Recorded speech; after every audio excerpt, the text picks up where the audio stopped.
আসসালামু আলাইকুম ওরহমতুল্লাহি বরকাতু। বর্তমানে বাংলাদেশে একটি আইন পাশ হয়েছে যে গণপরিবহনে বা পাবলিক প্লেসে যদি কেউ ধূমপান করে তাকে জরিমানা দিতে হবে, নির্দিষ্ট পরিমাণ একটি জরিমানা দিতে হবে। এই আইন আগেও পাশ হয়েছিল আমি যতটুকু জানি। এই আইনটি ভালোভাবে কার্যকর করা দরকার।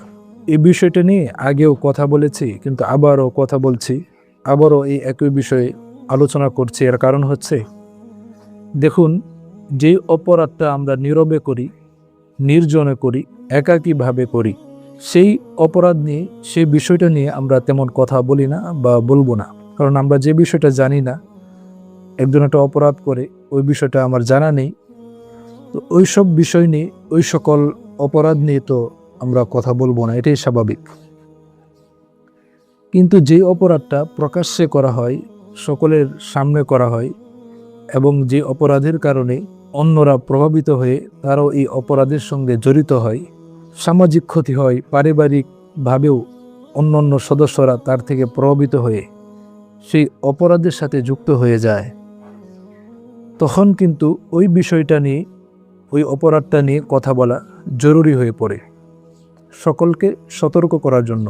এবং একজন মুসলিম হিসাবে এটা সকলের দায়িত্ব যে যখনই কোনো অপরাধ আমরা সমাজে দেখব, সেটার প্রতিবাদ আমরা করব, মানুষকে বুঝাবো। মানুষ হয়তো বুঝবে না বা বুঝতে চাইবে না। আমরা অনেক সময় বলি যে এই বিষয়ে কথা বলে লাভ কি, মানুষ তো বুঝতে চায় না, তো কেন কথা বলবেন?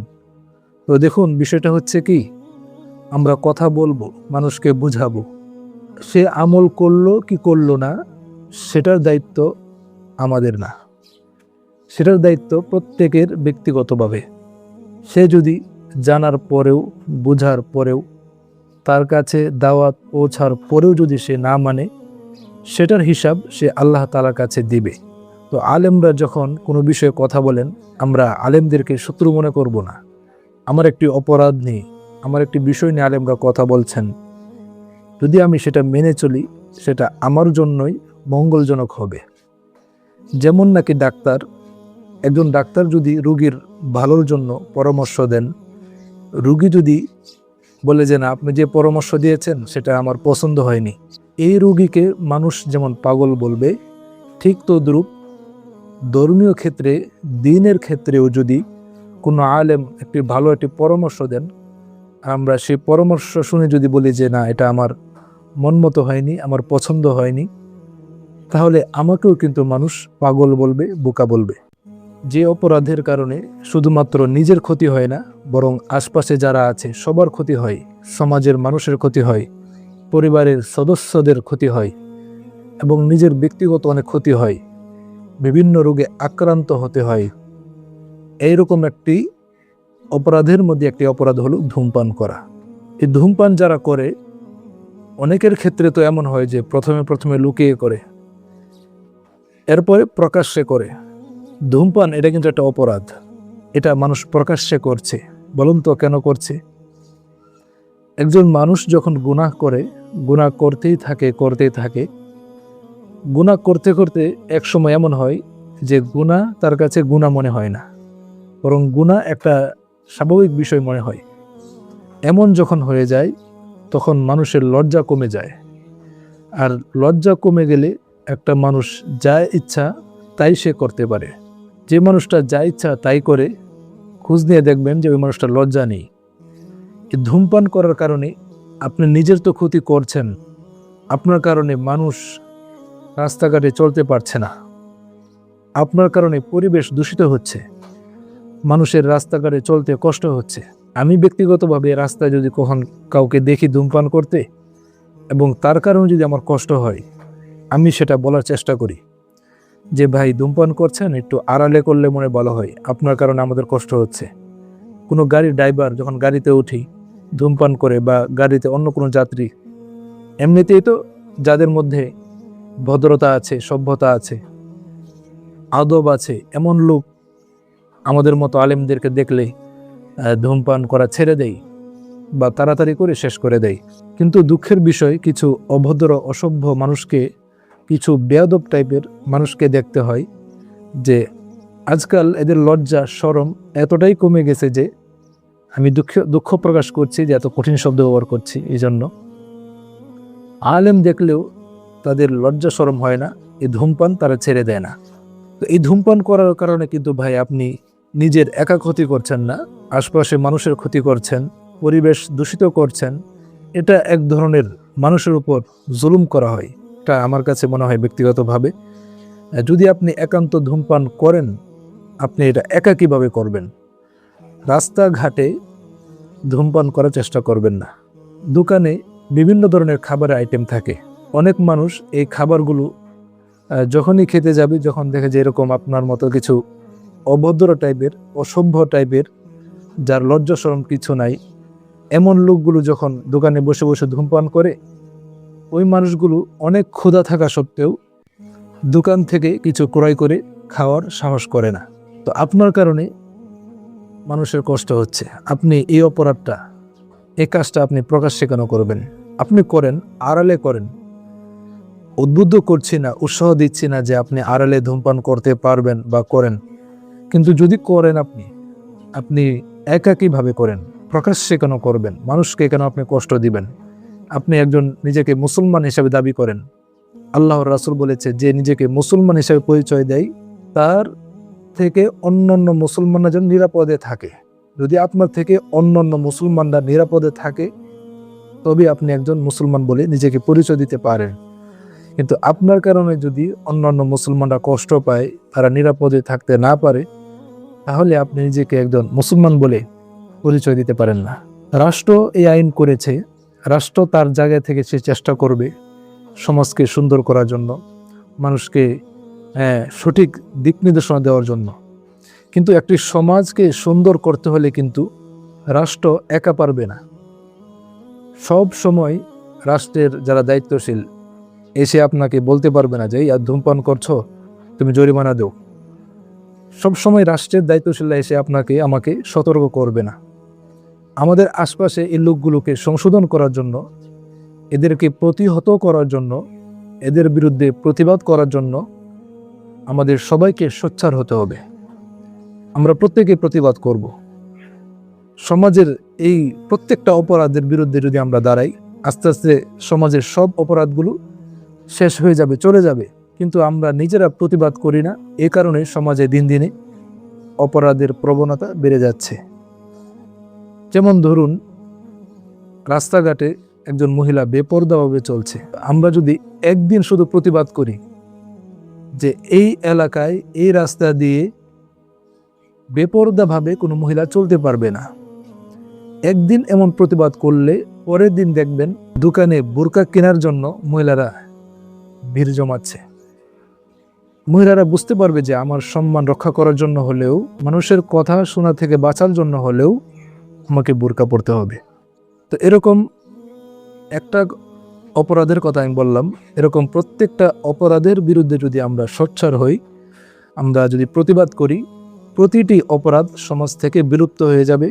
আমরা সুন্দর একটি সমাজ গঠন করতে পারবো। কিন্তু আমাদের সমস্যা হলো, আমরা সবসময় আলেমদের দিকে, হুজুরদের দিকে তাকিয়ে থাকি যে হুজুর যদি প্রতিবাদ করে বাস করলো, না করলে এটা আমার প্রতিবাদের বিষয় মনে করি না। মনে রাখবেন, প্রতিবাদের দায়িত্ব কিন্তু আপনারও আছে, আপনাকে করতে হবে। প্রতিবাদ করতে হয় দুটি কারণে। এই দুটি কারণে আপনাকে অবশ্যই যে কোনো অন্যায় আপনি সমাজে যখন দেখবেন, আপনাকে অবশ্যই দুটি কারণে আপনাকে প্রতিবাদ করতে হবে। তার মধ্যে একটি হচ্ছে মানুষ যেন সে অপরাধ থেকে বিরত থাকে, এটা হচ্ছে একটা কারণ। দ্বিতীয় কারণ হচ্ছে আপনি যেন আল্লাহর কাছে এই জবাব দিতে পারেন, আল্লাহ যখন আপনাকে প্রশ্ন করবে তোমার আশপাশে এই অপরাধগুলো হতো, তুমি কি প্রতিবাদ করেছিলে, তখন যেন আমি এই উত্তর দিতে পারি, আল্লাহ প্রতিবাদ করেছিলাম, এই অপরাধগুলো দেখার পরে আমি প্রতিবাদ করেছি, কিন্তু তারা মানে নাই, তারা আমার দাওয়াতকে গ্রহণ করে নাই। আল্লাহর কাছে এই জবাব যেন আপনি দিতে পারেন, এটার জন্য হলেও আপনাকে প্রতিবাদ করতে হবে। এই দুটি কারণে আপনাকে অবশ্যই প্রতিবাদ করতে হবে।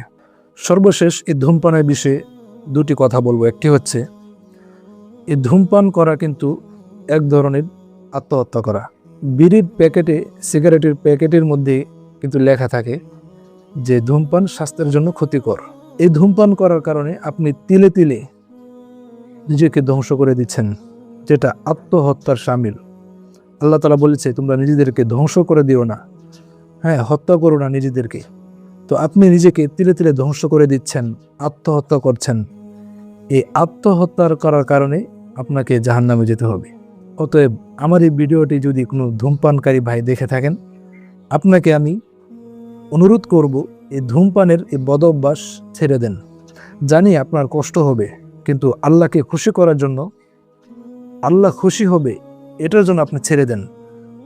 এতটুক আমল যদি আপনি করতে পারেন, হতে পারে আপনার আল্লাহর জন্য, এই যে আল্লাহকে খুশি করার জন্য আপনি এই বদ অভ্যাসটি ছেড়ে দিলেন, একটি গুনাহ ছেড়ে দিলেন, আল্লাহ তাআলা এটার উসিলাই হতে পারে আপনাকে জান্নাত দিয়ে দিবে।